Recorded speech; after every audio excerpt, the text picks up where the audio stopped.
Welcome back to Just Scribble for a super exciting unboxing. Well, it's super exciting to me because it's my new tote. However, I am also super excited just to share it with you guys.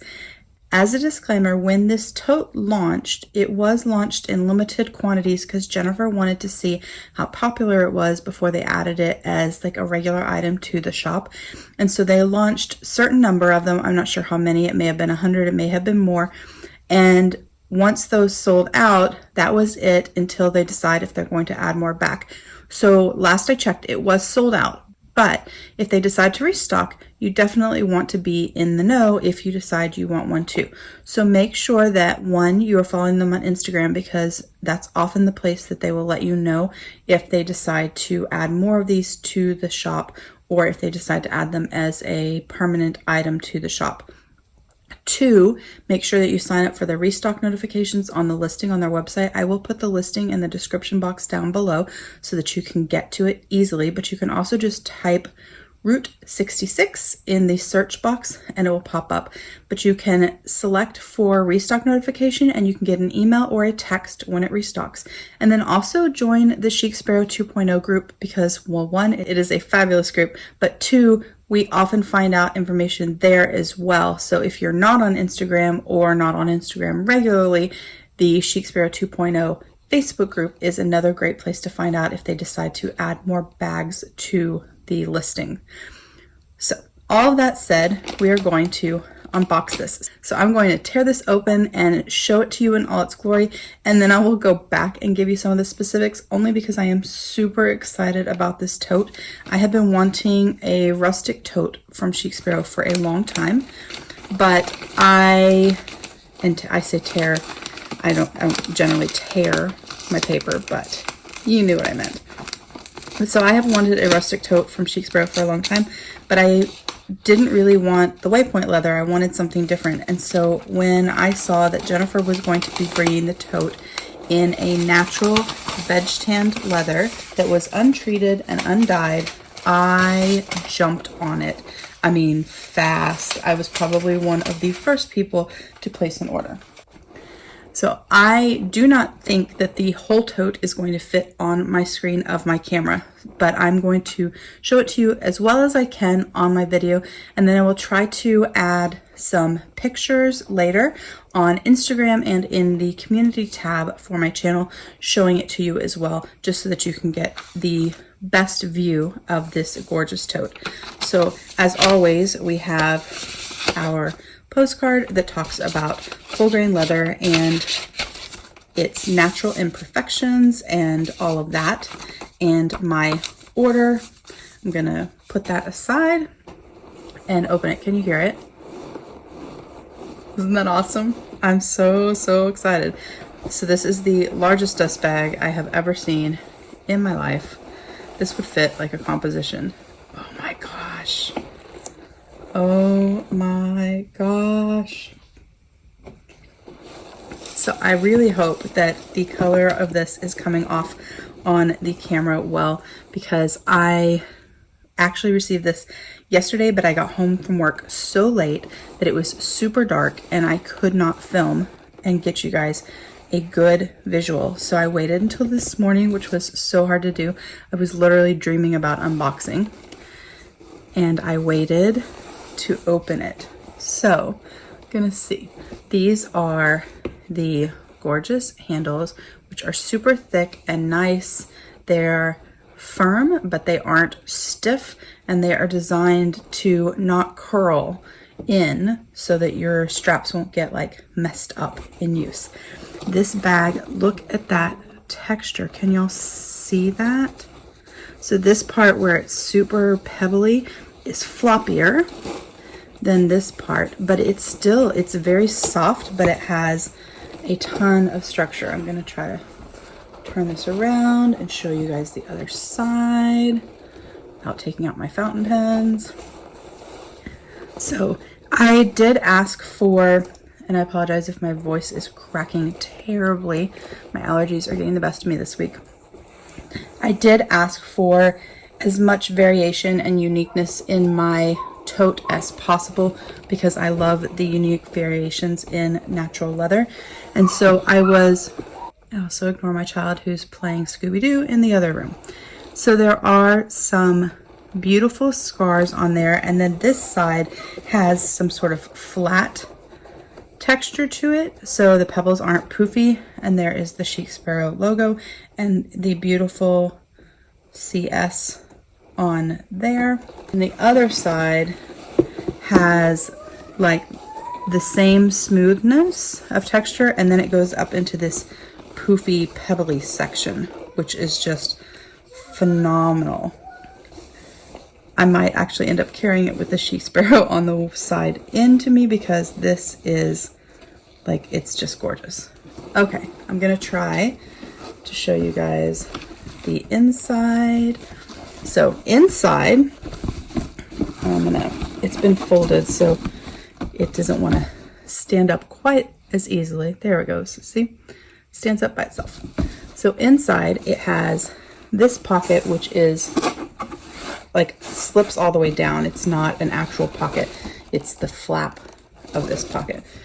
So it has a pocket here, it has the beautiful brads there, it has this wonderful clip that is attached so that you can attach your keys here and easily get them, or anything else, your hand sanitizer that's on a clip, whatever it is that you want. And on this side it has the same sort of slip pocket that's attached like that, and so it has a pocket. And this one, this one has the key, this one has a place for your pens so that your pens are sitting upright. So this is, as I said, an undyed natural leather. So what I was going to do real quick is show you guys a comparison of this leather to two others so that you could kind of get an idea of the color. Actually, we'll do it compared to three. So this is the patina leather that is no longer offered. It is retired. But when this traveler's notebook, it's a passport, this is my first passport, when this started, it was this color. And I have pictures on Instagram actually that you can see if you follow me on Instagram at justscribble.yt, and you can see a photo where I showed the original passport and then how it looks now. And so this bag will darken just like this traveler's notebook did, and then continue to darken. It will get darker and darker. If you have looked on Chic Sparrow's Instagram, when they posted this, Jennifer also shared a picture of her tote, which is the same leather, it's just a smoother version of it. There's no texturing and pebbling in it, but you can see how dark hers has gotten, and that's in Washington, where it is not as hot or sunny as it is here in South Texas. So mine will most likely patina significantly faster than hers did. But this is kind of an idea of the color that this will get. I would expect that this bag is going to be about this color mid to late summer, if not sooner, if I start carrying it daily. This is the chai. This is also a passport. Everything I'm going to show you are passports today. But this is a chai from the Tea House collection. It is reminiscent of buttered rum that is retired from the formerly Mr. Darcy, now Austin line. But this is like the lightest color traveler's notebook that they sell right now. That may change in the near future, but right now.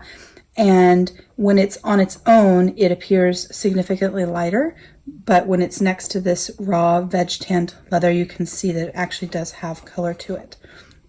So that is just a little comparison showing you that. This is brand new and has not been used yet. I was waiting until after all of this stay home, stay safe, because I haven't really been using my passports as a wallet. And then this is a buttered rum that has some patina, not a ton, just to give you kind of an idea of the color variations that it can get. So this bag will get darker and darker and darker as I use it and love on it, and it's exposed to the elements. I apologize for my voice.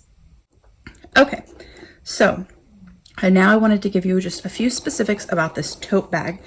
It is modeled after the rustic tote construction. So the size, the pockets, all that stuff is the same as the rustic tote. However, it is not made out of the waypoint leather. It is made out of a slightly pebbled, as you can see, it has some texture, undyed veg tanned leather, which means that this will patina. It also means that it is not waterproof or water resistant. So if you buy one and you're concerned about it getting discolorations or splotches from the rain or something like that, you can apply a waterproofing agent to it when you get it that will help protect it from the elements. Most likely I will not do that because I actually like the way that it changes and gets unique markings and things like that. Even on my passport, you can see some areas are significantly darker than other parts, and that's because I never treated this with anything and just kind of let it be. So Jennifer's design of this tote and the rustic tote was definitely for it to be both durable and elegant, and as you can see, it most definitely is. It is cut from a single piece of leather. So if I can do this without knocking the camera, you can see at the bottom, if you can see that, there is no seam. This is one piece of leather that has been folded, shaped, and sewn into the tote design. So that will give it extra strength over the years. There's no risk that the seam is going to come undone or anything like that. Dimension-wise, it is 18 inches by 12 inches, and then it is 5 inches deep. So it is 18 inches wide, 12 inches tall, and then the gusset of it, the side of the tote, is 5 inches. It has a 10.75 inch drop from the handles, so from the top of the handle to the top of the bag. The straps are non-curling, as I mentioned, and it is full grain leather, so it is firm but still pliable. It will retain its shape, but it's also soft and not stiff. It is about 2 millimeter to 2.4 millimeter thick leather. It's going to vary slightly based on where it was cut from the hide. So some pieces or some sections there might be slightly thicker than others. And it weighs about 2 pounds when it is empty and has nothing in it. So that's the specifics of the tote itself. I really do hope that this is coming through on the camera and that you guys can see how absolutely gorgeous this was. I wish I had some sort of wide frame camera so that I could give you guys a better view of the tote altogether, but I definitely try to get a picture of it so that you can see it in full and add that to the community tab or add it to this video and or post it on Instagram, or maybe I'll just do all of the above. So I really hope you enjoyed this unboxing. I am so excited for this tote. I cannot wait to start using it. I'm working in the office some right now and remoting some, and today I am remoting, and so when I go back to the office on Friday, this is what I'm going to be carrying all of my essentials in, and I am so excited. Please make sure you are subscribed to my channel if you like my videos and you want to see more. Make sure you hit the notification bell so you know when new videos are posted, and don't forget to just scribble.